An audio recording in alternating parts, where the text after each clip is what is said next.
Zee 24 तास एक पाऊल पुढे। या संदर्भातली आणखी एक ब्रेकिंग न्यूज। औरंगाबाद जिल्हा परिषदेत राजीनाम्यांचं सत्र सुरू झालेलं आहे। औरंगाबाद जिल्हा परिषदेचे उपाध्यक्ष विजय निकम चिकटगावकर यांनी आपल्या पदाचा राजीनामा दिलाय। शिवाय जिल्हा परिषदेतले राष्ट्रवादीचे 3 सभापती आहेत त्यांनी सुद्धा राजीनामा दिलेला आहे।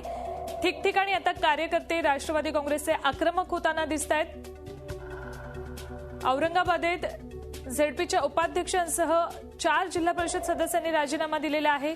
तर दुसरीकडे लोणावळ्याजवळ ट्रॅफिक जाम झालाय कारण राष्ट्रवादीच्या कार्यकर्त्यांनी मुंबई पुणे एक्सप्रेसवेवर रास्ता रोको केलेला आहे।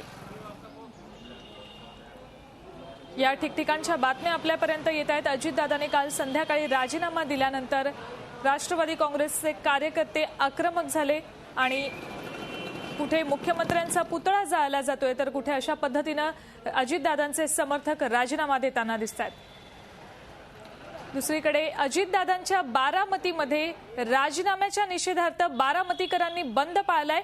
दुपारपर्यंत शहरातले सगळे व्यवहार बंद ठेवण्यात येणार आहेत। सकाळपासून बारामतीच्या मुख्य बाजारपेठेत शुकशुकाट आहे। सगळे व्यवहार बंद ठेवण्यात आलेत। बंदसाठी बारामती शहरातले व्यापारी आघाडीवर आहेत। शहरात हा उत्स्फूर्त बंद ठेवण्यात आलेला आहे। अजितदादांच्या बारामतीमध्ये सुद्धा उत्स्फूर्त बंद पाळण्यात आलाय। आपण ही तिथली दृश्य पाहतोय। सगळी दुकानं बंद आहेत। बाजारपेठेत शुकशुकाट आहे।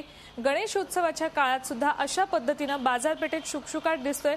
मात्र दुपारपर्यंत हा बंद पुकारण्यात आलाय कारण गणेशोत्सवामध्ये कुठल्याही नागरिकांची गैरसोय होऊ नये।